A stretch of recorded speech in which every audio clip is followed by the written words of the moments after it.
अनुवाद एवं तात्पर्य एसी भक्ति वेदांत स्वामी श्रील प्रभुपाद जी के द्वारा श्रील प्रभुपाद की। श्री चैतन्य महाप्रभु ने विचार किया, जब तक लोग मुझे स्वीकार नहीं करेंगे वे विनिष्ट हो जाएंगे।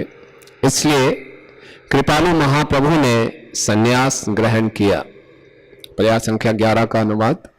यदि कोई व्यक्ति मुझे एक सामान्य सन्यासी मानकर भी नमस्कार करता है तो उसके सांसारिक दुख घट जाएंगे और अंततः उसे मुक्ति प्राप्त होगी। तात्पर्य। श्रीमद् भागवतम 12:3-51 में कहा गया है, कीर्तनादेव कृष्णस्य मुक्त संग परम रजेत। हरे कृष्ण मंत्र या कृष्ण नाम का कीर्तन करने मात्र से ही मनुष्य मुक्त हो जाता है और अपने घर भगवत धाम वापिस चला जाता है। यह कृष्ण भावना चैतन्य महाप्रभु कृपा से ही प्राप्त की जानी चाहिए। जब तक कोई श्री चैतन्य महाप्रभु तथा उनके पार्षदों को सफलता के एकमात्र साधन नहीं स्वीकार करता, तब तक उसे पूर्ण कृष्ण भावनामृत की प्राप्ति नहीं हो सकती। इसी विचार से महाप्रभु ने संन्यास स्वीकार किया, क्योंकि तभी लोग उनका सम्मान करेंगे और शीघ्र ही कृष्ण भावनामृत के स्तर तक उठ सकेंगे। चूंकि चैतन्य महाप्रभु जो कि स्वयं कृष्ण हैं, उन्होंने कृष्ण भावनामृत आंदोलन का सूत्रपात किया, अतः उनके कृपा के बिना कोई भी व्यक्ति कृष्ण भावनामृत के दिव्य स्तर को प्राप्त नहीं कर सकता। पर्याय संख्या 11 का तात्पर्य। कृष्ण इतने दयालु हैं कि वे सदैव बद्ध जीवों को भौतिक स्तर से मुक्त करने के विषय में ही सोचता करते हैं। इसलिए कृष्ण अवतरित होते हैं, जैसे कि भगवद गीता 4:7 में स्पष्ट उल्लेख है, यदा हि धर्मस्य ग्लानिर्भवति भारताभ्युत्थानम् अधर्मस्य तदात्मानं सृजाम्यहम्। हे भरतवंशी, जब जब और जहां जहां धर्म की हानि होती है और धर्म की प्रधानता होने लगती है, तब तब मैं अवतरित होता हूं। कृष्ण सदा ही जीवों की कई प्रकार से रक्षा करते हैं। वे स्वयं आते हैं, वे अपने अंतरंग भक्तों को भेजते हैं और अपने पीछे भगवत गीता जैसे शास्त्र छोड़कर जाते हैं। ऐसा क्यों?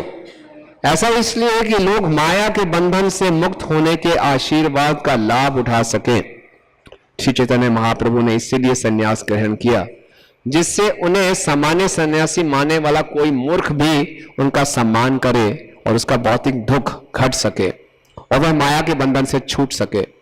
इस संबंध में श्री भक्ति सिद्धांत सरस्वती बताते हैं कि श्री कृष्ण चैतन्य महाप्रभु श्री राधा और कृष्ण के संयुक्त रूप हैं। महाप्रभु श्री चैतन्य राधा कृष्ण नहीं अन्य। अतः जब मूर्खों ने महाप्रभु को सामान्य व्यक्ति समझकर उनका अनादर करना शुरू किया, तो कृपालु महाप्रभु ने इन अपराधियों का उद्धार करने के लिए संन्यास ले लिया, जिससे ये लोग उन्हें सन्यासी मानकर उनको नमस्कार करें।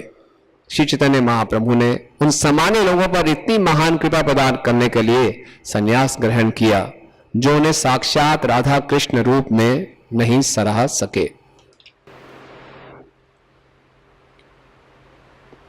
हरे कृष्णा। तो आप सबका स्वागत है। और यहाँ इस्कॉन गुरुग्राम में रविवार के दिन चैतन्य चरितामृत का क्लास रखा जाता है। बहुत अच्छी बात है। मेरे ख्याल से एकमात्र मंदिर होगा जो संडे को सीसी का क्लास होता है। It's very good.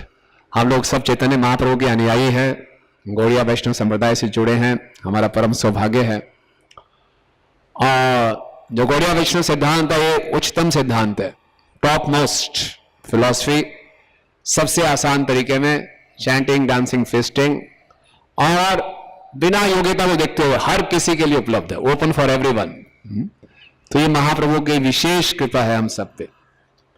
तो इस अध्याय में, जो कि आदि लीला का 8वां अध्याय है, इस अध्याय का नाम है लेखक का कृष्ण तथा गुरु से आदेश प्राप्त करना। कृष्णदास कविराज गोस्वामी जी को वृंदावन में सभी वैष्णव उनसे निवेदन करते हैं कि वो चैतन्य महाप्रभु की अंत लीला के विषय में बताएं, क्योंकि उन्होंने रघुनाथ दास गोस्वामी जी से प्रतिदिन वो सुनते थे राधा कुंड में महाप्रभु की अंत लीलाओं के विषय में, और उसको उन्होंने बोला आप इसका लिपिकरण कीजिए। और उस समय कृष्णदास कविराज जी की आयु 90 वर्ष की थी, बहुत बूढ़े थे, आंखों से दिखाई नहीं देता, हाथ पैर हिलते थे। आगे जाके इसका वर्णन आएगा। लेकिन उससे पहले इस अध्याय के पहले कुछ श्लोकों में कृष्णदास कविराज गोस्वामी जी बहुत करुणावश ये स्थापित कर रहे हैं कि चैतन्य महाप्रभु स्वयं भगवान हैं और इस कलयुग में महाप्रभु की शरण लिए बिना और कोई उपाय नहीं है। ये अलग अलग श्लोकों से वो बोल रहे हैं और ये समझाने का प्रयास कर रहे हैं, अलग अलग तर्क दे रहे हैं कि इस बात को समझें। अधिकांशतः जो उत्तरी भारत के हम लोग हैं, आप इसे कितने लोग जानते थे कि चैतन्य महाप्रभु स्वयं भगवान है? प्रभुपाद जी के आंदोलन से जुड़ने से पहले कि जानते थे महाप्रभु स्वयं भगवान है? कोई नहीं जानता था। ज्यादा से ज्यादा मैं इतिहास की पुस्तकों में पढ़ा था कि 16वीं शताब्दी में कुछ भक्ति आंदोलन शुरू हुआ था। एक बंगाल के भक्त थे जिनका नाम चैतन्य महाप्रभु ऐसा कहा जाता है। थोड़ा सा 2-3 पैराग्राफ का डिस्क्रिप्शन, बस उसी को मानते थे। लेकिन यहाँ महाप्रभु जी के आंदोलन में आने के बाद मालूम चला, अरे भाई ये तो स्वयं भगवान है और बहुत ही विशेष अवतार है। श्री कृष्ण चैतन्य राधा कृष्ण नहीं अन्य। कृष्ण को रसिक शेखर कहा जाता है, लेकिन ये तो रसिक शेखर से उनसे भी ऊपर है। बिकॉज कृष्ण में थोड़ी सी, हालांकि वो पूर्ण है, लेकिन अपनी स्वेच्छा से वो स्वराट है, कुछ अपूर्णता अपने में रखी। पूर्ण का मतलब है उसमें सब कुछ हो, पूर्णता भी हो और अपूर्णता भी हो तभी वो पूर्ण है ना। ये थोड़ा समझ नहीं आता, पूर्ण है लेकिन कुछ अपूर्णता होगी तभी अपूर्ण होंगे। तो उन्होंने बोला नहीं, अपूर्णता क्या है कि मैं राधा रानी के भाव को समझ नहीं पा रहा, क्या उनके प्रेम की महिमा है, कैसे उस प्रेम की महिमा के आधार पर मेरे माधुर्य का आस्वादन करती हैं और उस माधुर्य का आस्वादन करके कैसे उनका आनंद मेरे आनंद से भी ज्यादा है ना, कैसे, ये उनको मालूम नहीं था। तो इसके लिए उन्होंने राधा रानी की प्रेम को, महाभाव को स्वीकार किया और बने चैतन्य महाप्रभु। और ये बिल्कुल अचिंत्य है कि श्री कृष्ण और राधा दोनों सनातन रूप से अलग अलग भी हैं, हालांकि दोनों एक ही आत्मा है, और सनातन रूप से महाप्रभु भी युगल रूप में है। सनातन रूप से कृष्ण की ये इच्छा है कि मैं राधा कृष्ण के प्रेम का आस्वादन करूं, और सनातन रूप से वो चैतन्य महाप्रभु के रूप में भी है, राधा रानी के प्रेम का आस्वादन कर भी रहे हैं। ये अचिंत्य है ना, यही तो भगवान है। भगवत तत्व अचिंत्य है तभी वो भगवत तत्व है। तो चैतन्य महाप्रभु यहां पर अवतरित हुए विशेष प्रावधान के साथ कि वो हमें वो देना चाहते थे जो अभी तक किसी अवतार ने नहीं दिया, व्रज का प्रेम, है ना। जय श्री श्री राधा दामोदर जी की, श्री श्री गौ नेता की, व्रज का प्रेम देने आए हैं। और महाप्रभु का अवतरण होता है ब्रह्मा जी के एक दिन में एक बारी, और ब्रह्मा जी का एक दिन कितना बड़ा होता है? 24 घंटे कितने हैं उनके? How many years? 4.3 billion years. ये उनके 12 घंटे हैं, 12 घंटे हैं दिन, रात्रि भी 12 इतने की। 860 करोड़ साल में एक बारी केवल कृष्ण आते हैं, और 860 करोड़ सालों में एक बारी चैतन्य महाप्रभु आते हैं। और जब महाप्रभु आते हैं तो तब वृंदावन के, गोलोक वृंदावन के द्वार खुलते हैं, और गोलोक वृंदावन के द्वार खुले हैं बद्ध जीवों के लिए केवल 10,000 वर्षों के लिए। तो इन 10,000 वर्षों में जिसको गोलोक वृंदावन जाना वो जा सकता है, उसके बाद ये द्वार बंद हो जाएंगे, फिर किसी की मुक्ति हो, जैसे वैकुंठ लोकों तक जाएगा वो। तो चैतन्य महाप्रभु कृपा से गोलोक वृंदावन के द्वार खुलते हैं, और हम अपराधी से अपराधी व्यक्ति भी बहुत आसानी से केवल हरे कृष्णा कृष्णा कृष्णा हरे हरे, हरे राम राम राम, अपराधी से अपराधी, अधम से अधम व्यक्ति, मलेश यमन, कोई भी सीधा गोलोक वृंदावन जा सकता है अगर वो महाप्रभु की शरण ग्रहण करे। तो ये बात जब हम सुनते हैं और जानते हैं तो इतना आसानी से विश्वास नहीं होता, है ना, मजाक सा लगता है, इतना थोड़ी है।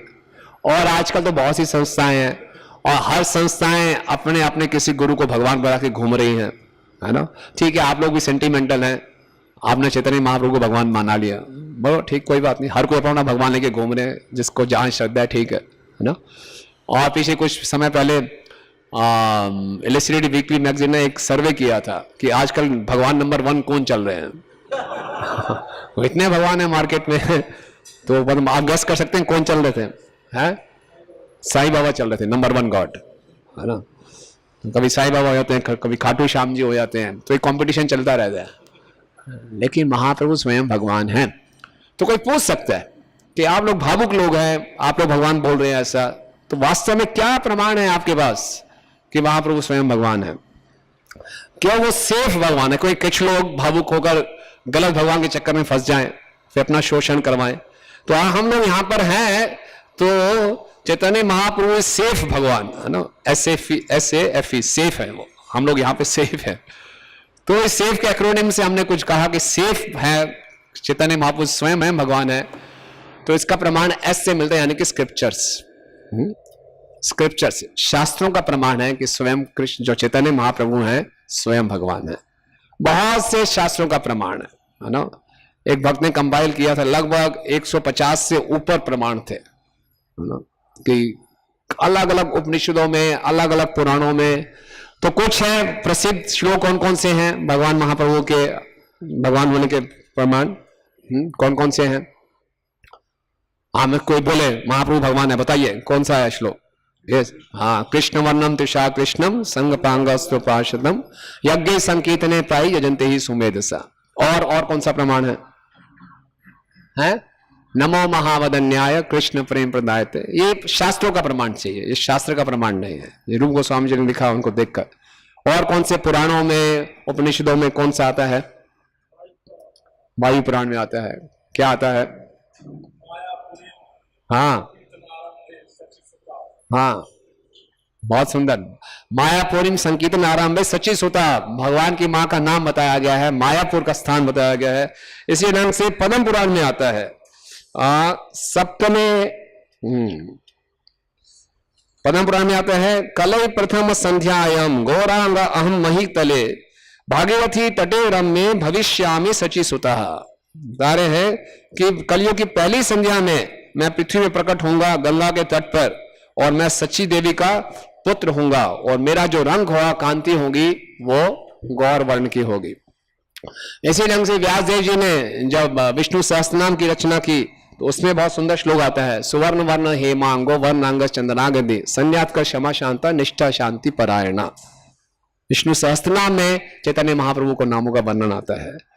चैतन्य उपनिषद है, अथर्ववेद में है, कई स्थानों पर चैतन्य महाप्रभु का नाम आता है। ये गोपनीय है। और महाप्रभु स्वयं भगवान हैं, लेकिन वो भक्त के रूप में आए और उन्होंने अपने आप को छिपा के रखा। इसको कहते हैं क्षण अवतार। इसलिए छिपा के रखा क्योंकि वो भक्त के रूप में आए और महाप्रभु ने देखा कि आगे कलयुग आने वाला है, और कलयुग में एक साधारण व्यक्ति बोले कि मैं भगवान हूं, हर कोई मान ले, कैसे माने भगवान है? इसलिए बोला नहीं, मैं भगवान नहीं हूं, है ना। हालांकि महाप्रभु ने अपने आप को छिपा के रखा। अभी भी जब भी हर 6 साल में अर्ध कुंभ होता है प्रयाग में, और हम जब अपने कैंप में जाते हैं इस्कॉन के, और हैरानी की बात है जब जब भी हम कुंभ में होता है, पिछले 12-13 साल से हम देख रहे हैं, हमारे कैंप के आसपास कई महाप्रभु घूम रहे होते हैं कई चैतन्य महाप्रभु के कैंप्स होते हैं जो अभी भी क्लेम कर रहे हैं कि वो चैतन्य महाप्रभु है और हम कलयुग के अवतार हैं। देखिए इतना मतलब कि दुस्साहस है कलयुग के लोगों में। हालांकि महाप्रभु ने अपने को छिपा के रखा, और जब वो ओपनली डिक्लेयर कर रहे तो पता नहीं कितने ही महाप्रभु गली गली में घूम रहे होते हैं। तो इसलिए महाप्रभु ने अपने आप को छिपा के रखा था। लेकिन साथ ही साथ महाप्रभु ने यह भी आदेश दिया था कि मेरे अप्रकट होने के बाद पृथ्वी चाहते नगर आदि ग्राम सर्वत्र प्रचार हईबे मोर नाम। पृथ्वी के कोने कोने में, नगर नगर गांव गांव में मेरे नाम का प्रचार होना चाहिए। कोई बोले ऐसा क्यों? ऐसा इसलिए कि महाप्रभु के अवतरण होने का जो मुख्य प्रयोजन यही था कि कलयुग के जो अधम पतित जीवों का उद्धार हो सके। तो जब तक हम उनकी शरण ग्रहण नहीं करेंगे, यहां पे श्रील प्रभुपाद जी तात्पर्य में लिख रहे हैं, इसके अलावा और कोई साधन नहीं है कृष्ण भाना भावित होने का, और कोई साधन नहीं है अपने जीवन में असली सुख और आनंद प्राप्त करने का। केवल महाप्रभु और नित्यानंद प्रभु की शरण है, इसके अलावा और कोई उपाय नहीं है। तो इसलिए उन्होंने कहा कि सब जगह मेरे नाम का प्रचार हो। चैतन्य महाप्रभु का बहुत विशेष अवतार है। श्री कृष्ण चैतन्य राधा कृष्ण नहीं अन्य, और राधा कृष्ण के प्रेम की महिमा, भगवान कृष्ण के नाम की महिमा, ब्रज धाम की महिमा सभी शास्त्रों में उदित है। फिर भी हम देखते हैं कि कृष्ण प्रेम बहुत कठिनाई से मिलता है। मनुष्य नाम शस्त्रेषु कश्चिद यति सिद्धे यथताम अपि सिद्धानाम कश्चिद माम वेति तत्वतः। कृष्ण को तत्व से जानना, उनके प्रेम को समझना बहुत कठिन है। ऐसा क्यों? क्योंकि जो मनुष्य है, बदजीव है, उसे कई अपराध होते रहते हैं, और जब अपराध होते हैं वो राधा कृष्ण के प्रेम से वंचित हो जाता है। तो लगभग असंभव है ब्रह्मा जी जैसे जीव के लिए कृष्ण प्रेम को प्राप्त करना। लेकिन वही कृष्ण जब चैतन्य महाप्रभु के रूप में अवतरित होते हैं तो ये प्रेम बहुत ही सुलभ करवा देते हैं सभी जीवों के लिए, वो भी कलयुग के जीवों के लिए बहुत ही सुलभ। और अगर कोई व्यक्ति अपराधों से भरा हुआ भी है, कोई कलयुग में मानसिकता बहुत खराब है और हम कलई दोष निधि राजन, दोषों के सागर में पड़े हुए हैं और श्वास श्वास में हम पाप और अपराध करते हैं, तो ऐसे जीव का कैसे उद्धार हो सकता है। लेकिन अगर कोई सिंसियर है, प्रभुपाद जी कहते हैं, कोई निष्ठावान है और बड़ी गंभीरता से चैतन्य महाप्रभु और नित्यानंद प्रभु की शरण ग्रहण करता है, तो निश्चित रूप से वो इसी जीवन में कृष्ण प्रेम को प्राप्त कर सकता है। हरि बोल। ये बहुत ही सुनहरे अवसर है, एक सुनहरे अवतार के द्वारा। इससे बढ़िया अवसर हो कोई प्राप्त नहीं होगा। गौरांग महाप्रभु नित्यानंद प्रभु की केवल शरण ग्रहण करने से, है ना। नित्यानंद प्रभु को चैतन्य महाप्रभु ने बोला जगन्नाथपुरी में, उनको एक स्थान कोने में ले गए और बोले देखो तुम यहां पे मत आया करो, मैं तो सन्यासी हूं, मैं तो अब ज्यादा प्रचार नहीं कर पाऊंगा, जितना प्रचार मैं कर सकता हूं उससे ज्यादा आप घर घर जाके गृहस्थ आश्रम में जाके प्रचार कर सकते हैं, तो आप गृहस्थ आश्रम में जाइए और पूरे बंगाल और उड़ीसा में खूब प्रचार कीजिए। नित्यानंद प्रभु बोला जैसा आपका आदेश, और नित्यानंद प्रभु निकल पड़े जगन्नाथपुरी से बंगाल के लिए। और उनको बोला था कि आप राधा कृष्ण की महिमा स्थापित करें, लेकिन नित्यानंद प्रभु क्या बोलने लगे, कहो गौरांग बोलो गौरांग, लहो गौरांगे नाम रे, जे जना गौरांग भाजे से हमारा प्राण रे। कहो गौरांग लहो गौरांग, लहो गौरांग नाम रे, जे जना गौरांग भाजे से हमारा प्राण रे। तो नित्यानंद प्रभु घर घर जा रहे हैं, गांव गांव में जा रहे हैं, सबको ये नहीं बोल रहे राधा कृष्ण भजो, क्या बोल रहे हैं, गौरांग महाप्रभु को भजो, गौरांग महाप्रभु का नाम लो। और बोले कि हे जीवो आप क्या ढूंढ रहे हो, सुख ढूंढ रहे हो, आनंद ढूंढ रहे हो, इस संसार में पति जी क्या ढूंढ रहे हैं, आनंद ही तो ढूंढ रहे हैं। बोले तुम आनंद ढूंढ रहे हो, आनंद के लिए अलग अलग से कार्य कर रहे हो, इतना प्रयास कर रहे हो, और हर जगह आपको क्या मिल रही है, निराशा ही निराशा।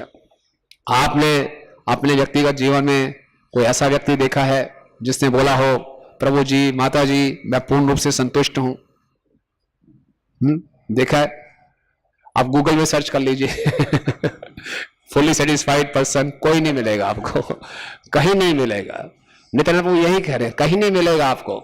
लेकिन अगर आपको असली आनंद चाहिए, है ना, जैसे कि नरोत्तम दास ठाकुर जी भजन कर रहे हैं, आहा प्रभु नित्यानंद प्रेमानंद सुखी, कृपा अवलोकन करो आमी बड़ो दुखी। ओ नित्यानंद प्रभु आप तो प्रेम के आनंद में डूबे हुए हैं, बड़े सुखी हैं, मुझ पर अपनी कृपा दृष्टि कर दो, मैं बहुत दुखी हूं। इस संसार में ये एक्सेप्ट करना पहले, सबसे पहले कि मैं दुखी हूं, ये बहुत बड़ी सेल्फ रियलाइजेशन है। लोग मानते ही नहीं है कि मैं दुखी हूं, नहीं नहीं नहीं मैं बिल्कुल ठीक हूं, मैं सब फर्स्ट क्लास है, बढ़िया चल रहा है, बस कुछ गड़बड़ है, ठीक होने ही वाला है, हो जाएगा हो जाएगा हो जाएगा। नहीं मैं दुखी हूं, तभी मैं असली सुख की तलाश में हूं, तभी हम नित्यानंद प्रभु से प्रार्थना करेंगे, हाँ प्रभु नित्यानंद आप नित्य आनंद में रहते हैं, और नित्यानंद प्रभु कह रहे हैं ये आनंद मैं आपके साथ बांट सकता हूं, आपको भी दे सकता हूं। तो आप में से कितने लोगों को नित्य आनंद चाहिए? चाहिए जोर से बोलिए हरि बोल। और नित्यानंद प्रभु क्या बोल रहे हैं, क्या करना अगर आपको बिल्कुल चिंता मुक्त होकर हमेशा नृत्य करते रहना है, भगवान के प्रेम में डूबना है, तो नित्यानंद प्रभु केवल एक, सबसे एक निवेदन कर रहे हैं, मुंह में घास का तिनका डाल के उनके पांव पड़ के बोले बस क्या करो, बोलो जोर से गौरांगा। इतने से नहीं काम चलेगा। नित्यानंद प्रभु चाहिए कि वाह वास्तव में आप चाहते हैं असली प्रेम, कि बोलिए गौरांगा।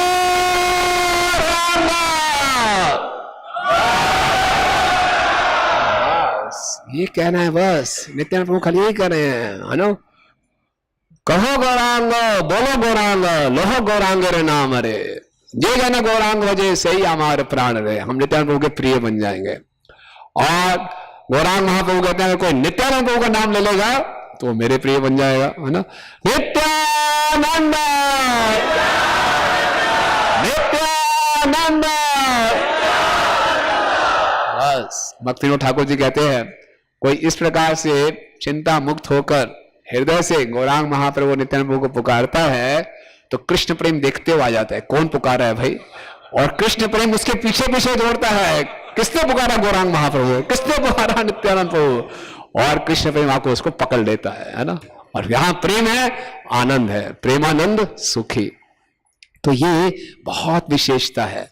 जो राधा कृष्ण का प्रेम बड़े बड़े योगियों तपस्वियों को नहीं मिल पाता, वो केवल गौरांग महाप्रभु नित्यानंद प्रभु की शरण ग्रहण करने से वो प्रेम प्राप्त हो जाता है। चाहे हमारा हृदय कितने काम वासनाओं से अपराधों से भरा हुआ क्यों ना हो, अगर हम बहुत ही गंभीरता से नित्यानंद प्रभु और गौरांग महाप्रभु की शरण को ग्रहण करते हैं तो बहुत ही आसानी से ये प्रेम प्राप्त कर सकते हैं। कृपया करके इस बात को समझने का, इसको अप्रिशिएट करने का प्रयास करें। कई बातें जब इतनी आसानी से मिल जाती हैं तो हम उसकी कदर नहीं करते, है ना। प्रभुपाद जी एक बारी बता रहे थे तमाल कृष्ण गोस्वामी महाराज जी को, this process is simple but not easy. Process बहुत सिंपल है लेकिन इजी नहीं है, क्योंकि इतना सिंपल है कि वी मिस इट, हम इसको मिस कर देते हैं। क्या है, हरे कृष्ण महामंत्र, कोई बात नहीं, हो जाएगा ना। और ये बताया नहीं, शनिवार के दिन अमावस्या की काली रात को काले चने लेकर काली दाल के साथ काले कुत्ते के पीछे भागो, पीछे मुड़ के ना देखो, 7 दाने वहां डालो, 7 दाने यहाँ डालो, ये वो ठू ठान ठू ये मंत्र बोलो, बोले हाँ ये इसमें बाधा है कुछ, है ना। और यहां बोला था क्या बोलो, बस क्या करो, केवल हरे कृष्णा कृष्णा कृष्णा हरे हरे, हरे राम राम राम। तो इतना सरल है ये। तो हमें क्या करना है, इसकी पूर्ण रूप से शरण ग्रहण करनी है। लेकिन जैसे कि इतना सब जानने के बाद भी अगर किसी को महाप्रभु और नित्यानंद प्रभु विश्वास नहीं होता तो कृष्णदास कविराज जी बहुत दुखी होकर बोल रहे हैं उसका भक्ति करना असंभव है ना। जो चैतन्य महाप्रभु को मानता लेकिन कृष्ण को नहीं मानता, वो कृष्ण को मानता लेकिन चैतन्य महाप्रभु को नहीं मानता, बिल्कुल मूर्खता है। ये भी कह रहे हैं कि जो कृष्ण को मानता है लेकिन चैतन्य महाप्रभु को नहीं मान रहा वो असुर है। किसका एग्जाम्पल देते हैं, वो पीछे पढ़ा होगा आपने पिछले रविवारों को, किस, जरासंध का। जरासंध विष्णु को मानता था, सारे ब्राह्मणों को सत्कार करता था लेकिन कृष्ण को नहीं मानता था। कितना दुर्भाग्यशाली है। 17 बारी उसने आक्रमण किया, हर बारी हरा दिया। हताश होकर जब वापस जाता था तो उसके साथी लोग उसको थोड़ी सांत्वना, कोई बात नहीं, ये तो विधि का विधान है, कर्म अच्छे नहीं चल रहे आपके, नहीं प्रयास करते रहो, है ना।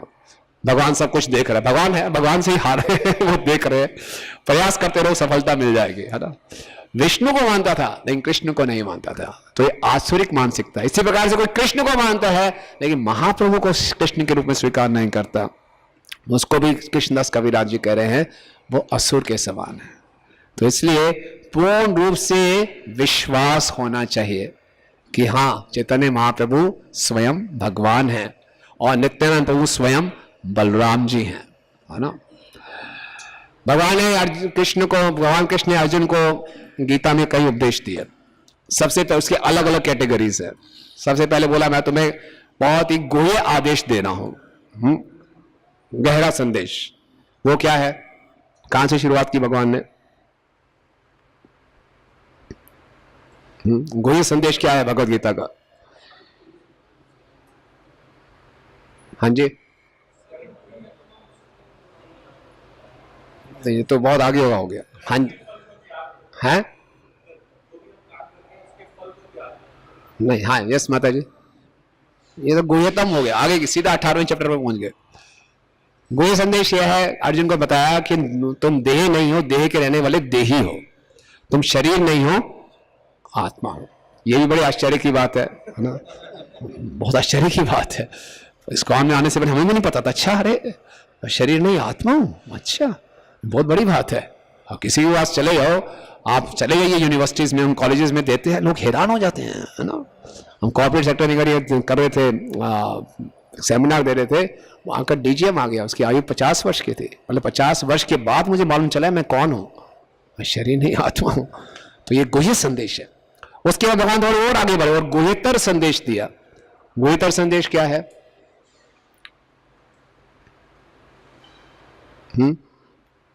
कि शरीर में आत्मा भी है और परमात्मा भी है। सर्व से चाहम हृदय सन्निविष्टो मता स्मृति ज्ञान अपोहनम च, कि मैं परमात्मा के रूप में आपके हृदय में बैठा हूं। और गुह्यतम संदेश क्या है?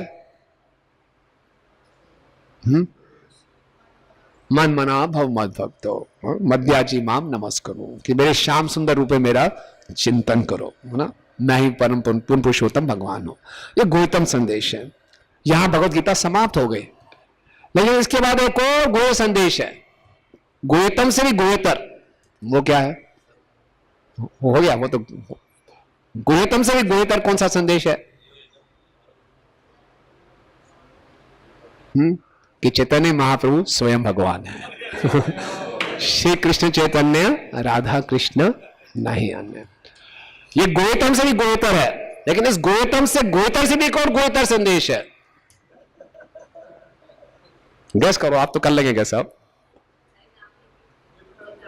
हाँ, नित्यानंद प्रभु स्वयं बलराम है। यस, कोई महाप्रभु को फिर भी स्वीकार कर लेगा, लेकिन नित्यानंद प्रभु की गतिविधियों को देख कोई नहीं मानेगा ये बलराम जी है। वो अवधूत है एकदम।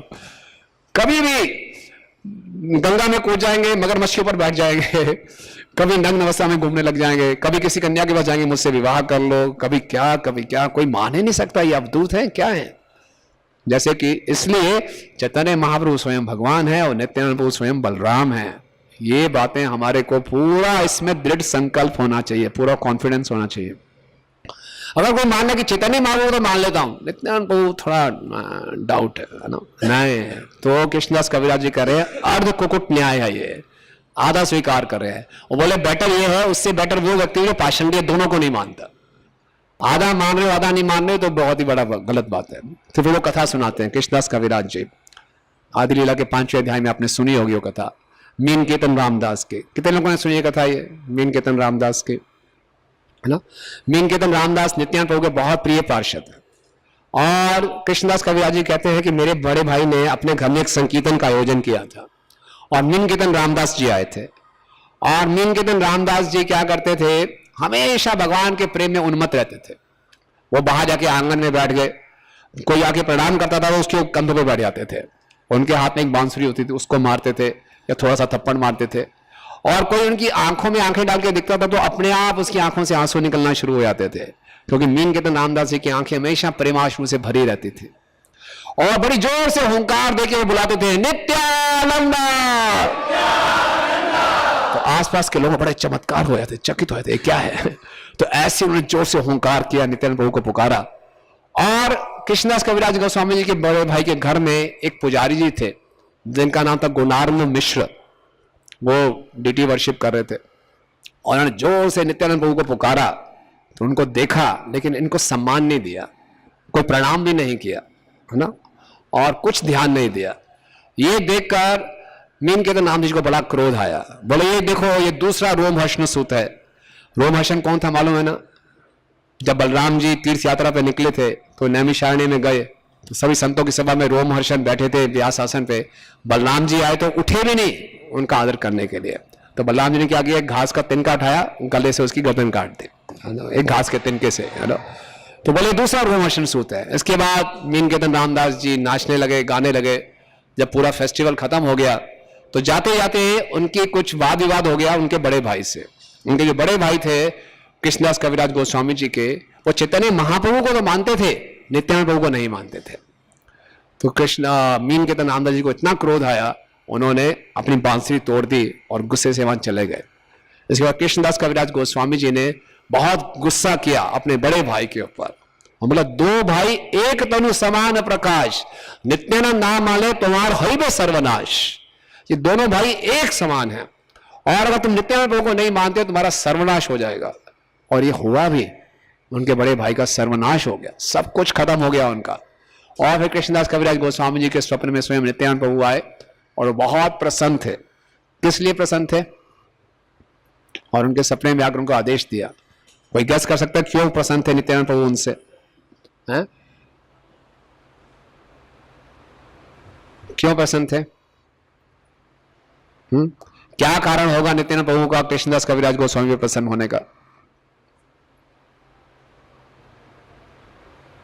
अरे आसान है, बताओ। हाँ, भाई को बड़ा डांटा कि तुम नित्यानंद प्रभु को नहीं मानते हो।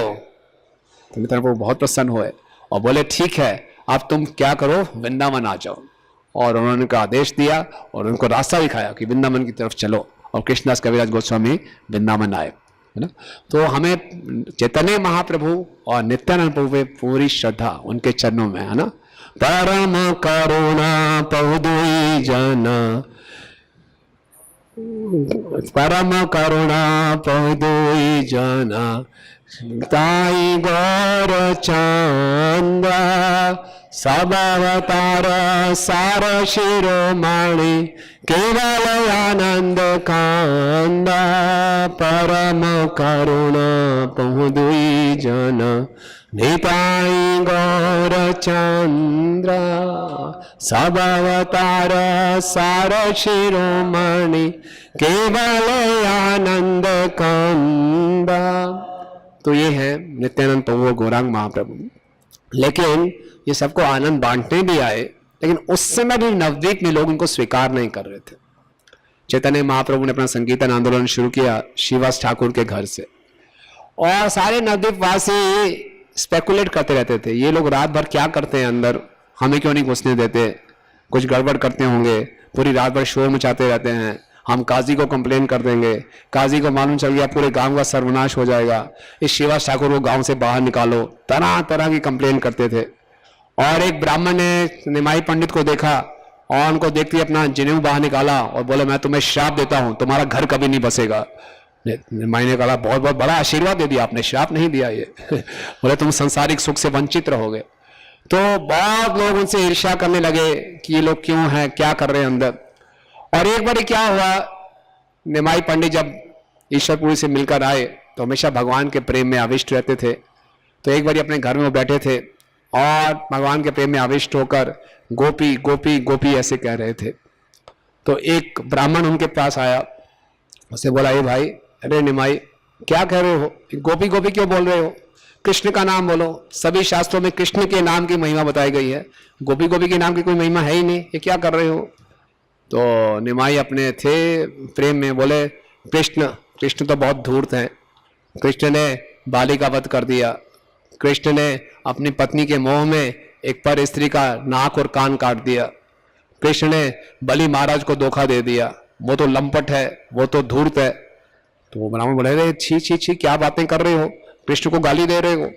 ये सुना तो निमाई पंडित को बड़ा गुस्सा आ गया, उन्हें छड़ी उठाई और उस ब्राह्मण के पीछे भागने लगे। ब्राह्मण बेचारा आगे आगे, और निमाई पंडित का बहुत बड़ा शरीर था, है ना, और वो भाग रहे हैं पीछे डंडा लेकर। और जब डंडा लेकर भाग रहे हैं तो वो तो बेचारा में प्राण बचाने के लिए आगे भाग रहे हैं। तो भक्तों ने आके निमाई पंडित को पकड़ा और पीछे लेकर आए। और ये ब्राह्मण का जो पुत्र था भागते भागते अपने दूसरे ब्राह्मणों के मित्रों के पास पहुंचा, हाँफ रहा था, बड़ा डरा हुआ। तो दूसरे बोला क्या हो गया, बोले आज तो बच गया, मरते मरते बच गया, भगवान ने बचा लिया। बोले क्या हुआ, बोले सारा नवदीप कह रहा है कि निमाई वैष्णव बन गया है, मैंने सोचा उसके दर्शन करके आता हूँ। उससे मिलने गया तो बड़ी पागलपन की बातें कर रहा था, गोपी गोपी कह रहा था। मैंने बोला कृष्ण का नाम लो, तो कृष्ण को ऐसी ऐसी गालियां दी मैं बोल भी नहीं सकता। बोलो उसके बाद मैंने उसको समझाने का प्रयास किया, मुझे मारने भागा। तो सब बोले तो बड़ी गलत बात है, किसी ने बोला एक कैसा वैष्णव है ब्राह्मणों पे आक्रमण कर रहा है। दूसरा बोला वैष्णव है तो कृष्ण का नाम क्यों नहीं ले रहा। तीसरा बोला सारे शास्त्रों मैंने पढ़े हैं, कहीं ऐसा नहीं आता कि वैष्णव गोपी का नाम ले रहा हो। फिर सबने बोला भाई डरने की क्या बात है, निमाई ब्राह्मण ही तो है, हम भी तो ब्राह्मण हैं, वो कोई राजा थोड़ी बन गया अपना राज चलाएगा। वो जगन्नाथ मिश्र जी का बेटा है तो हमारे पिता भी तो कुछ है, आने दो उसको, अब उसकी हम खूब पिटाई करेंगे। तो ऐसे होने लगे। अब चैतन्य महाप्रभु स्वयं परमात्मा हैं, वो समझ गए कि इनके मन में क्या चल रहा है, तो बहुत दुखी हुए। उन्हें बोले अगर ये मुझे मारने की योजना बना रहे हैं तो कितना बड़ा अपराध कर देंगे, तो मैं क्या करूं। तो एक बार सही भक्तों के साथ बैठे थे तो महाप्रभु जोर से हंसे और उन्होंने कैसी बात बोली, बोले कि मैं तो पीपल खंडी लेके आया था कफ के निवारण के लिए। पीपल खंडी एक आयुर्वेदिक औषधि होती है, जिसका बहुत ज्यादा कफ हो तो दूर हो जाता है, लेकिन इस औषधि को देने के बाद तो कफ और बढ़ गया है ना, और फिर जोर से हंसने लगे।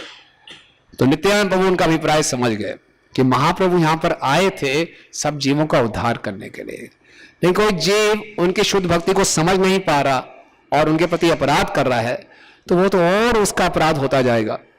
तो फिर महाप्रभु ने ये निश्चय लिया कि वो सन्यास लेंगे, और जब सन्यासी के होंगे तो सन्यासी को तो हर कोई आदर करेगा। बोले फिर मैं सन्यास लूंगा, उन लोगों के पास जाऊंगा जो मुझे मारने को तैयार थे, तो फिर वो मुझे नहीं मारेंगे, फिर क्या करेंगे, मुझे देखते ही दंडवत प्रणाम करेंगे। ऐसा शास्त्रों में विधान है कि किसी भी सन्यासी को हम देखें, हमें देखते ही तुरंत दंडवत प्रणाम करना चाहिए, है ना, चाहे कोई मायावादी सन्यासी भी क्यों ना हो। श्रील प्रभुपाद जी लिखा है एक जगह, अगर आप सन्यासी को देखते ही प्रणाम नहीं करते तो उस दिन आप उपवास रखिए, फास्टिंग रखिए, है तो बेटर है फास्टिंग मत करें, प्रणाम ही तो करना है, एक बार ही प्रणाम करते हैं, तो प्रणाम करना, सन्यासी को इतना आदर देना जरूरी है।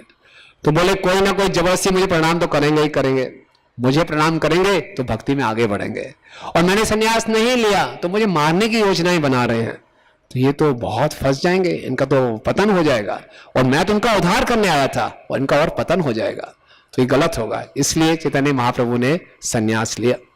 वैसे महाप्रभु के सन्यास लेने के कई अंतरंग कारण भी हैं, लेकिन जो कोई प्रसंग चल रहा है उसके परिप्रेक्ष्य में ये है कि क्योंकि लोग उनको स्वीकार कर सकें, एक सन्यासी को लोग गंभीरता से लेते हैं, भिक्षुक के रूप में लेते हैं, तो उनको सम्मान देंगे, उनको स्वीकार करेंगे, उनको प्रणाम करेंगे, तो भक्ति में आगे बढ़ेंगे। अन्यथा उनको एक साधारण व्यक्ति समझ के उनकी अवहेलना करेंगे तो और बड़ा अपराध करेंगे। इसलिए महाप्रभु ने सन्यास लिया ताकि किसी न किसी ढंग से लोग उनसे जुड़े। तो ये महाप्रभु की विशेष कृपा है। हालांकि उनके घर में बूढ़ी मां थी, विधवा, और 16 साल की युवती उनकी पत्नी थी। देखिए, केवल 2 स्त्रियां घर में, कोई और पुरुष भी नहीं था। इतनी मुश्किल परिस्थिति में उन्होंने अपना घर को छोड़ा, क्योंकि इसीलिए उनका अवतार हुआ था कि वो कृष्ण भावनामृत के संदेश को, कृष्ण प्रेम को सबको बांट सके। ऐसा नहीं था कि उनके घर में लड़ाई झगड़े थे, पत्नी से बनती नहीं थी, सास और बहू की लड़ाई होती रहती थी। बड़ा फेवरेबल एटमॉस्फेयर था, उनके घर में भक्त लोग आते थे, संकीर्तन होता रहता था, लेकिन फिर भी महाप्रभु ने एक ऊंचे उद्देश्य के लिए अपनी पत्नी और मां को त्याग कर संन्यास लिया। और हम सब तक ये संदेश पहुंचा षट गोस्वामी की कृपा से, श्रील प्रभुपाद जी की कृपा से। तो ये सब जानने के बाद अब हम लोगों का, इस्कॉन गुरुग्राम के भक्तों का क्या कर्तव्य बनता है?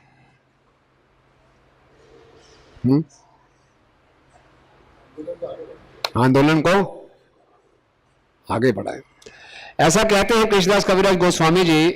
आप सुनिए ध्यान से, 13वें अध्याय में 123 नंबर प्रयार है। पाइया मनुष्य जन्म ये न सुने गौर गुण, हीन जन्म तान व्यर्थ हैला।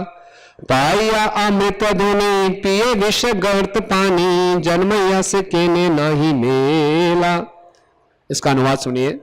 जो व्यक्ति मनुष्य का शरीर पाकर भी श्री चैतन्य महाप्रभु के संप्रदाय को ग्रहण नहीं करता, वे अपने सुअवसर को खो देता है। अमृत धुनि भक्ति रूपी अमृत की प्रवाहमय नदी है। यदि मनुष्य शरीर पाकर कोई ऐसी नदी का जल पीने के बदले भौतिक सुख रूपी विषैले गड्ढे का जल पीता है, तो अच्छा यही होता कि वह जीवित रहने के बजाय बहुत पहले ही मर गया होता। बहुत स्ट्रॉन्ग स्टेटमेंट है। क्या समझे? कौन बताएगा? किसी ने ध्यानपूर्वक सुना है तो? हाँ,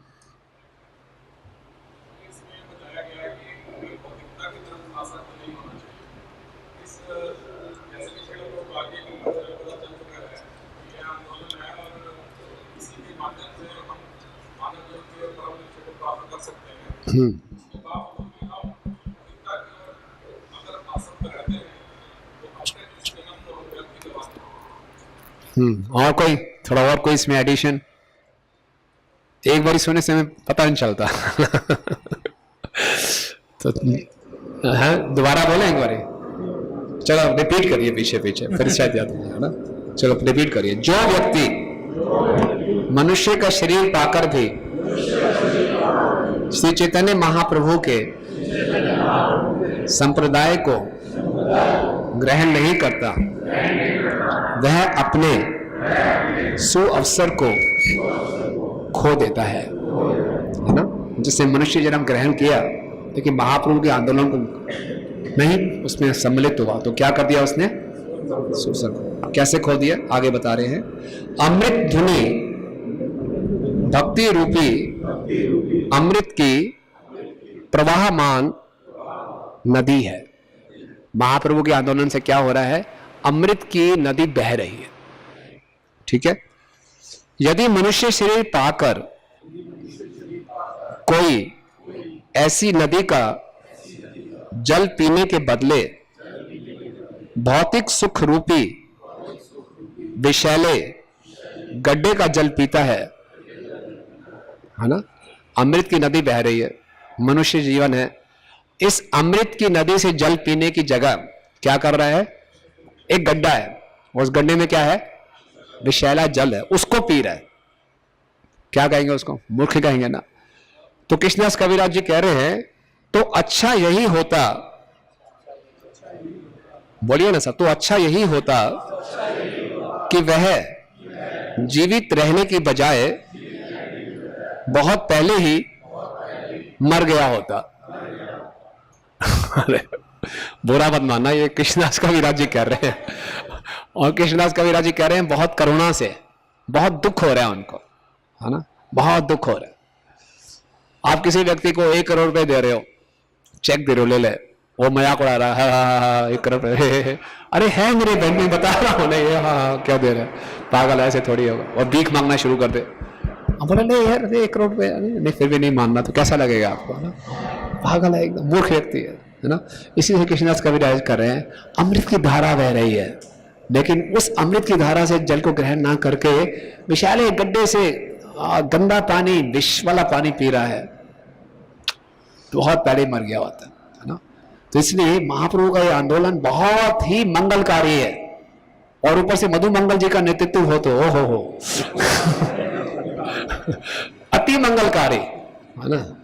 और कृष्णदास कविराज जी अपना एक्सपीरियंस शेयर कर रहे हैं, बोल रहे हैं, अपने 14वें अध्याय में बहुत सुंदर प्यार आती है, वो कहते हैं कथंचिन स्मृते यस्मिन दुष्करम सुकरम भवेत विस्मृते विपरीतम स्यात् नमामि श्री चैतन्य माम, है ना, कि कथंचन स्मृते यस्मिन, किसी ना किसी तरीके से अगर जिनका स्मरण हो जाए तो क्या होता है, दुष्करम सुकरम भवेत, जो मुश्किल काम हो जाता है, बहुत मुश्किल काम, वो क्या हो जाता है, बहुत आसान हो जाता है।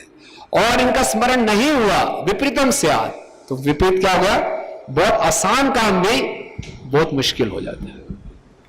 तो क्या करना है हमें, केवल हरे कृष्णा कृष्णा कृष्णा हरे हरे, हरे राम राम राम। हम देखते हैं श्रील प्रभुपाद जी के जीवन में मुश्किल से मुश्किल काम कैसे आसान से आसान हो गए। 70 वर्ष की आयु में विदेशों में जाकर एक नया आंदोलन शुरू करना कितना कठिन है। उसके बाद वहां आंदोलन शुरू किया और देखिए कैसे उनको सपोर्ट मिलता रहा।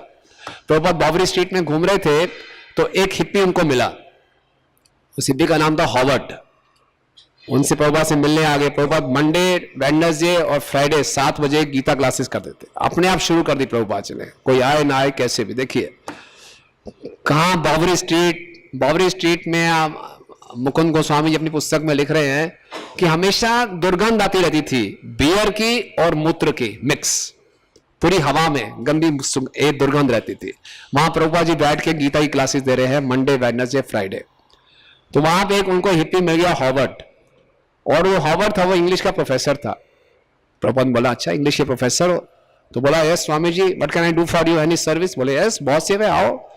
प्रभुपाद ने उसको एक अपना मैन्यूस्क्रिप्ट दिया जो हाथ से लिखा, प्रभुपाद ने ग्रंथ लिखे थे। बोला इसको जरा एडिट करके लाओ। उसे एडिट किया, बोला हो गया।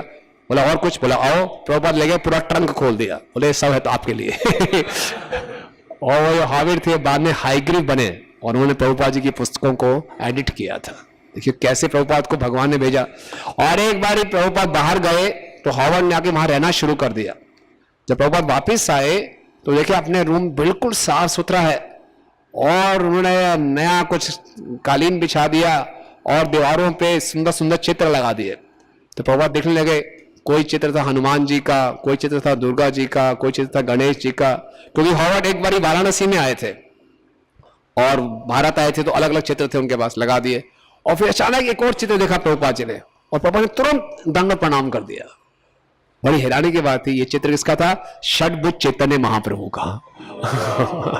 कैसे भगवान अपने आप वहां पर पहुंच गए अपनी भक्त की सहायता के लिए, है ना। ये देखिए, दुष्कर्म सुकर्म भवेत्। इसी ढंग से ये प्रभुपाद इतने वृद्ध आयु में प्रभुपाद ने भारत में 3 प्रोजेक्ट एक साथ शुरू कर दिए। कौन कौन से? मुंबई का, जुहू और वृंदावन और मायापुर। हम यहां पर अगर एक मंदिर क्या एक घर में थोड़ी सी मरम्मत भी कराएं तो बुरी हालत हो जाती है हमारी। वृद्ध अवस्था में इंटरनेशनल सोसाइटी को मैनेज करते हुए इतना मुश्किल कार्य सुकर्म भवेत्। कैसे हुआ? एक सुरभि महाराज, आप सब जानते हैं ना, सुरभि महाराज प्रभुपाद के बहुत प्रिय शिष्य रहे। तो उनकी बहुत रुचि थी भारत में आने की, भारत की फिलॉसफी को जानने की। तो ऐसे ही घूमते घूमते वो बॉम्बे में घूम रहे थे, क्योंकि जब वो पहले अमेरिका में थे तो उन्होंने हरे कृष्णा के भक्तों को देखा था कीर्तन करते हुए, तो बड़े प्रभावित हुए थे। तो ढूंढ रहे थे, मिल नहीं रहे थे कहीं उनको। बोले भारत जाता हूं, भारत में तो कृष्ण के भक्त मिलेंगे ही। तो पूछ रहे थे कि यहाँ कुछ कृष्ण के भक्त मिल जाएंगे आपको, कोई हैं कहीं उनको मिल नहीं रहा था ऐसे। तो अचानक उनकी भेंट श्याम सुंदर प्रभु से हुई। बोला आओ मैं मिलाता हूं तुम्हें अपने गुरु से। तो आकाश गंगा अपार्टमेंट्स में एक प्रभुपाद जी रहते थे, वहां ले गए उनके बॉम्बे में, प्रभुपाद से मिलाया। प्रभुपाद ने कुछ बातचीत शुरू की तो मालूम चला कि इनको आर्किटेक्चर की थोड़ी सी नॉलेज है, ज्यादा नहीं। तो बोला अच्छा। प्रभुपाद ने तुरंत एक नक्शा बनाना शुरू कर दिया। बोले देखो मैं बॉम्बे का मंदिर बना रहा हूं, ऐसे ऐसे होगा, ये मेरी परिकल्पना है, ये लो, इसको ले लो, नाउ डेवलप इट। बोले सीधा उनको बोल दिया इसको आप बनाओ। अभी बोला क्या?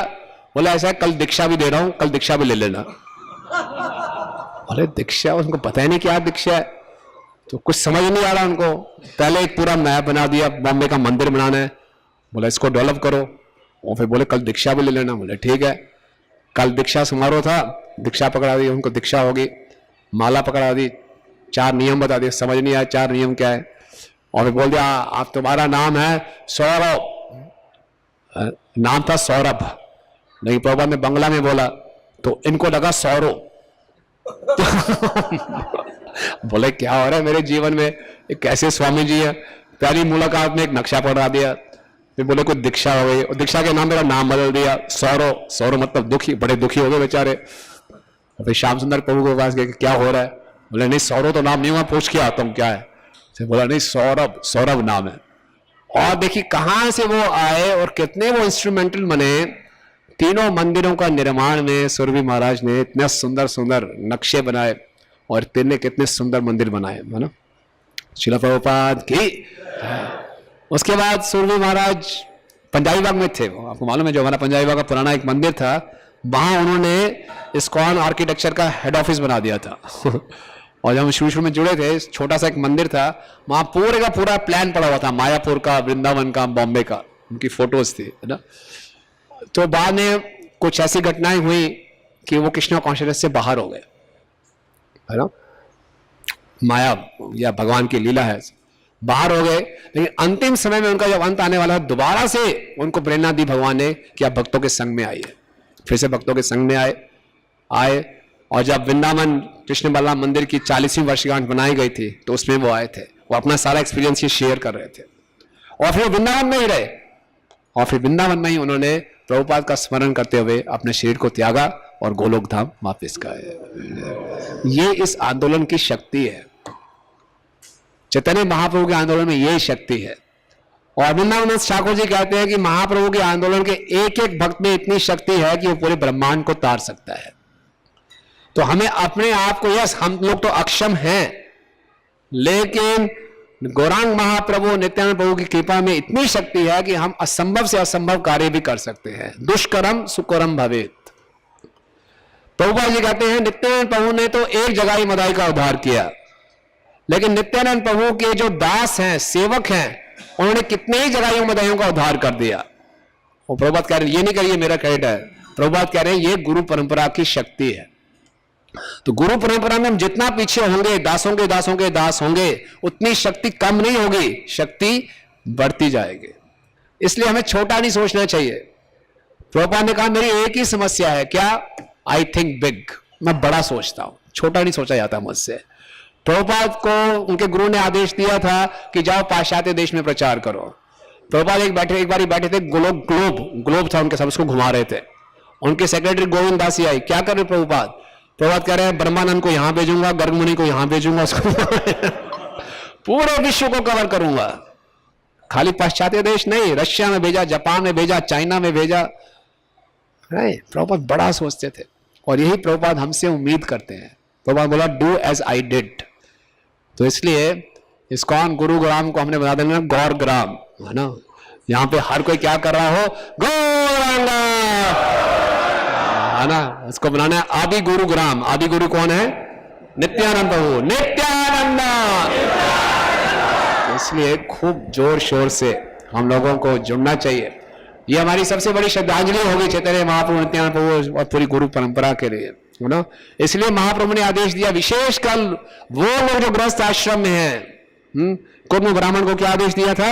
जारे देखो तारे कहो कृष्ण उपदेश, आमा आज्ञा गुरु होई तारे देश। जिसको मिलो, जहां मिलो, चैतन्य महाप्रभु का संदेश दो। शिला प्रभुपाद कहते हैं हमें महाप्रभु को मोस्ट पॉपुलर भगवान बनाना है। बच्चा बच्चा जानता हो महाप्रभु स्वयं भगवान है। बच्चे बच्चे को नित्यानंद प्रभु का नाम मालूम होना चाहिए। बच्चे बच्चे को पंच तत्व कौन है मालूम होना चाहिए। ये हमारा वो है। एक बार प्रभुपाद जी के पास बैठे थे नर नारायण प्रभु बोल सकता हूं, टाइम तो हो गया भाई, 5-10 मिनट और कह लें, कोई दिक्कत तो नहीं। तो नर नारायण प्रभु बैठे थे। नर नारायण प्रभु के पास अकेले बैठे थे प्रभुपाद। बोला आपको कुछ दिखाई दे रहा है? बोले देखो एक चींटी है। वो कुछ दिखाई नहीं दे रहा था, बड़े घबराए हुए थे, पहली बार अकेले बैठे थे। बोले चींटी? हाँ चींटी है, कुछ दिखाई नहीं दे रहा था। बोले तुम्हारा कर्तव्य क्या है? बोले अरे पहले तो कुछ दिखाई नहीं दे रहा। फिर बोले क्या कर्तव्य है? What is your duty? बोले व्हाट इज माई ड्यूटी? और बिल्डर हो गए। बोले your duty is to make this ant also Krishna conscious. तुम्हारा ये कर्तव्य है कि इस चींटी को भी कृष्णा कॉन्शियस बनाना है। ये प्रभुपाद जी है। ये प्रभुपाद जी का इतना बड़ा विजन था। 1975 में मेलबर्न में प्रभुपाद एक टीवी इंटरव्यू दे रहे थे। इंटरव्यू ने कहा स्वामी जी आप बहुत सक्सेसफुल हैं, पूरे विश्व में आपके मंदिर हैं, भक्त हैं, what is the secret of your success? Prabhupada ने बोला no I am not successful. बोले why you are not successful? You are so successful. बोले नो, मैं अपने आप को सक्सेसफुल तब मानूंगा जब पृथ्वी में एक एक व्यक्ति हरे कृष्ण महामंत्र का जप कर रहा हो। इसलिए हमको बहुत ही गंभीरता से इस आंदोलन को लेना चाहिए। हालांकि ये आंदोलन है चैंटिंग, डांसिंग एंड ट्विस्टिंग, लेकिन इसके पीछे बहुत गंभीर सिद्धांत है ना। और जितना हम इस संकीर्तन आंदोलन में जुड़ेंगे उतना हम अपना भी उद्धार करेंगे, दूसरों का भी उद्धार करेंगे, है ना। जब तक संकीर्तन आंदोलन में नहीं जुड़ेंगे, ये माया इतनी प्रबल है, हमारा मन इतना चंचल है, ये हमें मानसिक स्तर पे रखता है। हर संसार में हर व्यक्ति को लगता है कि मैं बहुत समस्याओं में हूं और मेरी परेशानियां यूनिक हैं, है ना। हर कोई अपने आप में एक ट्रेजेडी किंग है ना। अपने दुखों में फंसा हुआ परेशान व्यक्ति, मैं जानता हूं मैं कैसे 16 मारा कर रहा हूं, है ना। मेरी हालत आप नहीं जानते, बुरा मत मानिए। हर किसी को ऐसा लगता है कि नहीं लगता कि कितनी कठिनाइयां हैं मुझे, उसके बाद मैं 16 मारा कर लेता हूं, यही बहुत है। और आप प्रचार करने के लिए कह रहे हैं, नहीं। Attack is the best way of defence. माया से अगर युद्ध करना है तो पूरा सबको एकत्रित होकर, कलो संग शक्ति मिलकर हमें आक्रमण करना है। अदरवाइज माला तो निरंतर आक्रमण कर ही रही है। तो इसलिए क्या करना चाहिए, क्या कर्तव्य बनता है हमारा? बताइए। प्रचार। क्या करना चाहिए? बस खाली प्रचार करना है, और कुछ है?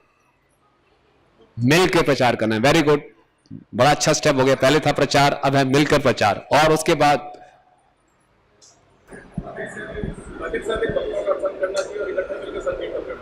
अधिक से मिलकर हो गया, अधिक से अधिक। और वेरी गुड है, अच्छा, वेरी गुड वेरी गुड, हरी वो यस। चैतन्य महाप्रभु ने कहा हमारा जो धर्म है उसको हम 3 तरीकों से समझ सकते हैं। नामे रुचि, जीवे दया, वैष्णव सेवा, है ना। प्रचार को 3 कैटेगरी में बांटा सकता है। एक तो नए लोगों को प्रचार करना, वो भी अति आवश्यक है। जहां जाइए नए लोगों को पकड़िए, पुस्तक वितरण कीजिए, प्रसाद वितरण कीजिए, हरिनाम का वितरण कीजिए, पूरे सोशल मीडिया पे छा जाइए, है ना। एक भक्त शेयर कर रहा था कि पूरे आपने 17वीं 18वीं 19वीं शताब्दी में देखा कि अंग्रेज लोग पूरे विश्व में छा गए। हुआ ना ऐसा? क्यों हुआ ऐसा? तो कह रहे इसके पीछे चैतन्य महाप्रभु का प्लान था। यस, बिल्कुल समझने वाली बात है, क्योंकि महाप्रभु ने मलेच्छ और यवनों का उद्धार करना था, तो मलेच्छों को पूरा शक्ति दे दी कि मलेच्छ भाषा पूरे विश्व में छा जाए। इंग्लिश भाषा छा गई, और फिर अपने पार्षद, अपने सेनापति भक्त को भेजा, शिला प्रभुपाद को, कि पूरे विश्व में इंग्लिश भाषा ही पॉपुलर हो, ये मलेच्छों की भाषा है, मलेच्छों का उद्धार इंग्लिश भाषा से ही होगा, इंग्लिश भाषा में जाके प्रचार शुरू करो। प्रभुपाद जी ने सारा आसान कर दिया काम। हरि बोल। है कि नहीं? कितनी देखिए, अब योजना देखने का तरीका है। हिस्टोरियन अलग तरीके से देखेंगे, भक्त अलग लोग से देखते हैं। आजकल टेक्नोलॉजी बहुत एडवांस कर रही है, व्हाट्सएप, फेसबुक, ट्विटर, ये सब छा रहा है चारों तरफ। बहुत अच्छी बात है। भक्ति सिंह ठाकुर महाराज कहते हैं युक्त वैराग्य। युक्त वैराग्य मतलब सर्प न्याय। सर्प कभी अपना बिल खुद नहीं बनाता, दूसरे को बिल बना देता है, फिर बाद में खुद वहां चला जाता है। करो जितने इन्वेंशन करने हैं करो। अब क्या करना है भक्तों को? इस पूरे सोशल मीडिया का पूरा सही इस्तेमाल करना है। हर किसी को मालूम होना चाहिए महाप्रभु कौन है, नित्यानंद प्रभु कौन है, पंच तत्व कौन है, कितना सुनहरी अवसर है, इस अवसर को ना खोएं, है ना। तो ये है प्रचार, नए नए लोगों को आउटरीच करना, ये पहला। लेकिन साथ साथ प्रचार करने के साथ साथ जो एग्जिस्टिंग भक्त हैं उनका भी ध्यान रखना, उनका भी पोषण करते रहना, उनको सही नरिशमेंट मिलता रहे, वो है वैष्णव सेवा। और तीसरा है नामे रुचि, अपनी साधना, है ना। अच्छे ढंग से ग्रंथों को समझना, पढ़ना और सिद्धांत को जानना, है ना। तो नामे रुचि, जीवे दया, वैष्णव सेवा। ये संकीर्तन आंदोलन उसी मात्रा में प्रभावशाली होगा जितनी मात्रा में हम सब भक्तों के मधुर संबंध होंगे, है ना। ये जो सिद्धांत है हृदय में तभी प्रकट होगा जब भक्तों के बीच में आपस में सेवा की भावना होगी। ये सिद्धांत ऐसे प्रकट होने वाला नहीं है। हम कितने भी अध्ययन कर लें, लेकिन सिद्धांत हृदय में तभी प्रकाशित होता है जब गौरांग महाप्रभु नित्यानंद प्रभु की कृपा होगी, और नित्यानंद प्रभु प्रसन्न होते हैं जब भक्तों के बीच में प्रेम में संबंध हो। तो हम सभी, आप इस्कॉन गुरुग्राम में बहुत अच्छे ढंग से भक्त लोग मिलकर सेवा कर रहे हैं। तो जितना हम एक दूसरे से प्रेम में संबंध स्थापित करेंगे तो नए लोग और आकर्षित होंगे, और ये संकीर्तन आंदोलन बढ़ता जाएगा, है ना। हम लोगों का क्या फॉर्मूला है? बड़ा परिवार सुखी परिवार, है ना। सरकार ने क्या बोला था? छोटा परिवार सुखी नहीं हुआ और दुखी हो गया। लेकिन संकीर्तन आंदोलन का क्या स्लोगन है? मोर डिवोटीज, हैप्पियर डिवोटीज। बड़ा परिवार सुखी परिवार। तो बड़े परिवार में नए लोग भी जुड़ने हैं और पुराने लोगों को टिकना है नहीं कि नए लोग आते रहे, पुराने लोग जाते रहे, तो परिवार का साइज वही रहेगा। तो बड़ा परिवार सुखी परिवार। तो अपने आप को एक दूसरे का पोषण करें, एक दूसरे की सेवा में हम आगे बढ़कर आए, भक्तों के बीच में मधुर संबंध रखें। दोष सब में होंगे, उन दोषों की इग्नोर करते हुए दूसरे के गुणों को देखने का प्रयास करें, उनका गुणगान करें। और संकीर्तन जब करेंगे मिलकर एक दूसरे की कमी को, संकीर्तन का मतलब है कि मैं तुम्हारी कमी को पूरा करूंगा, तुम मेरी कमी को पूरा करो। पूर्ण कोई नहीं है, लेकिन जब सब मिल जाएंगे तो एक दूसरे की कमियों को हम पूरा कर सकते हैं और पूरे विश्व को अपने प्रति आकर्षित कर सकते हैं, कृष्ण के प्रति आकर्षित कर सकते हैं, है ना। तो ये आज के प्रयारों में बताया गया कि महाप्रभु को स्वीकार करना कितना आवश्यक है, महाप्रभु और नित्यानंद प्रभु को। और उनको स्वीकार किए बिना कलयुग में और कोई उपाय नहीं है।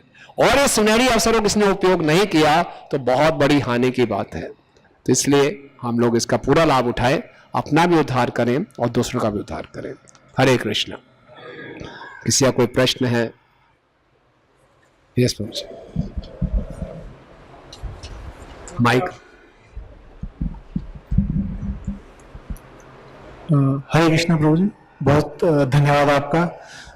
आपने बताया कि भगवान कृष्ण में जो अपूर्णता है वो ये है कि वो राधा रानी के भाव को, भक्त के भाव को जानने में समर्थ है।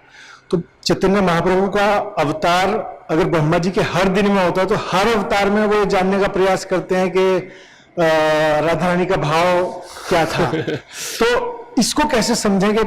जब कभी पहली बार चैतन्य महाप्रभु के रूप में आए तब समझ लिया, तो दूसरी बार भी वो भाव दोबारा क्यों, मतलब कैसे समझे इसको, ये चिंत्य है थोड़ा? हाँ, अचिंत्य आपने बोल ही दिया, ऐसे समझे कि यह चिंत्य है। और हमने ये भी बोला था कि महाप्रभु का भी जो रूप है वो नित्य है। गोलोक धाम में एक मायापुर भी है ना? और जो गौरिया वैष्णव उनकी स्पेशल प्रिविलेज है कि वो मायापुर के भी दर्शन करेंगे, मायापुर धाम में भी, और भगवान के साथ भी, दोनों का संग प्राप्त करेंगे। तो सनातन रूप से चैतन्य महाप्रभु भी हैं और सनातन रूप से राधा कृष्ण भी हैं। सनातन रूप से कृष्ण के हृदय में इच्छा है कि मैं राधा रानी के भाव का आस्वादन करूं, सनातन रूप से चैतन्य महाप्रभु के रूप में वो आस्वादन कर भी रहे हैं, और सनातन रूप से वो अवतरित होते भी रहेंगे समय समय पे। आप समझ गए? ये नहीं है कि टाइम बिंग के लिए आए थे एक बार, क्योंकि भगवान के जो अवतार है वो सनातन, उनके अलग धाम भी हैं। तो ये सिद्धांत अचिंत्य है। Yes mic.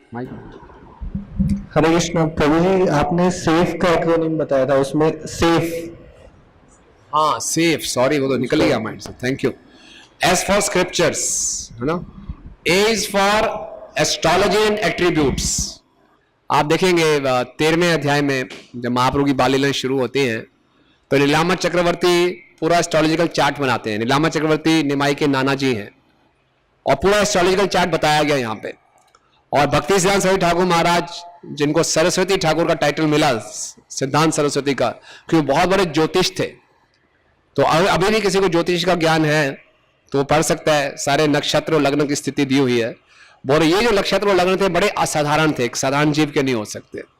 एस्ट्रोलॉजिकली और एट्रीब्यूट्स यानी लक्षण नीलामा चक्रवर्ती ने देखा तो पूरे निमाई पंडित के 32 महापुरुष के लक्षण थे, जिससे मालूम चलता है वो साधारण जीव नहीं है। ये था ए। एफ था फॉलोइंग अथॉरिटीज।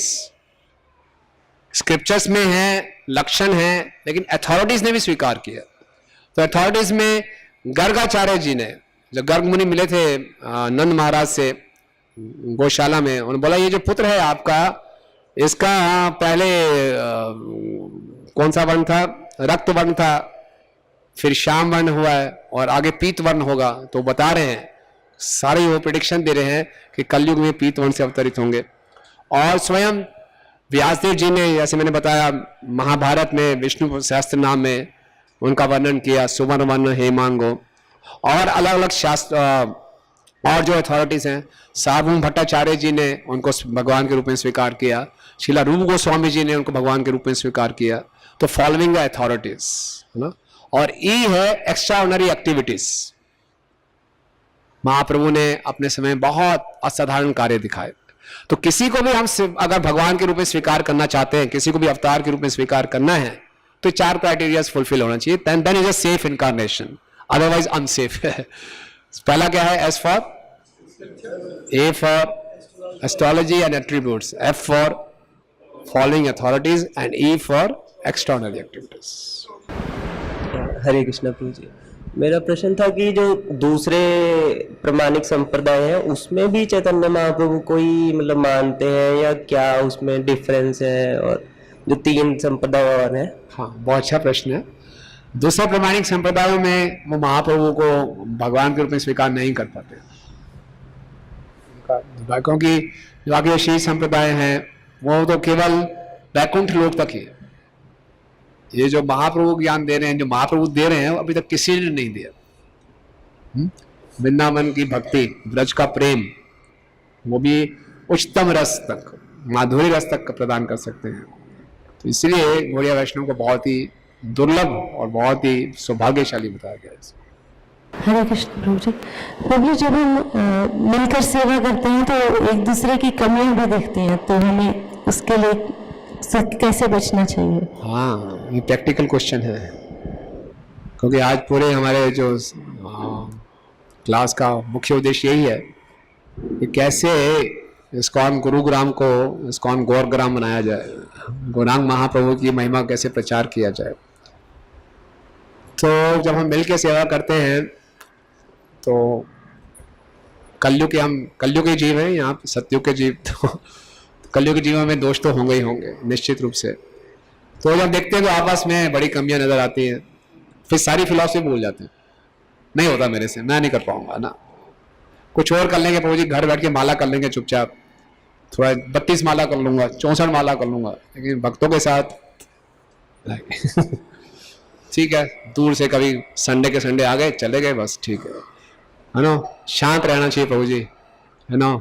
बाहर के पशुओं से परेशान होकर तो यहाँ पे आया, अब यहाँ पे और पछड़े नहीं, अब ये सहन नहीं होता, तो अब नहीं हो पाता ना। कई बार लोग हिम्मत हार जाते हैं ऐसे, नहीं।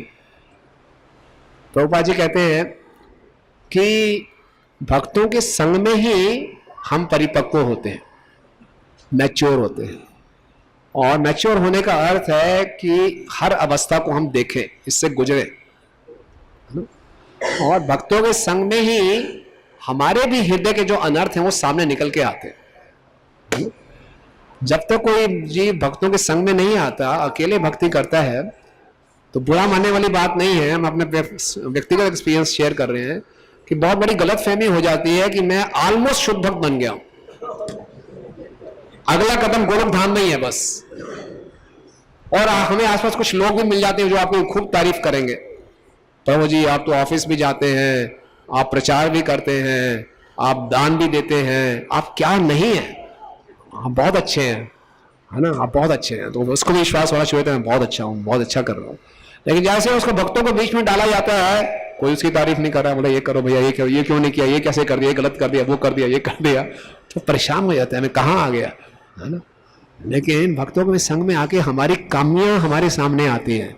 दूसरों की कमियां दिखाई देती हैं, लेकिन हमारी कमियां भी हमारे सामने आती हैं, वो हम देखना नहीं चाहते। एक आईना दिखाई देते हैं, भक्तों के संग में आईना दिखाता है। ये स्थिति है। अब गोलोक धाम थोड़ा दूर है, इतना नजदीक नहीं है, तो बहुत जरूरी है। और भक्त लोग क्या करते हैं, बिना हमारे कहे एक सेवा कर देते हैं। हम कहते भी नहीं वो सेवा करो, वो क्या सेवा है, हमें विनम्र बनाने की।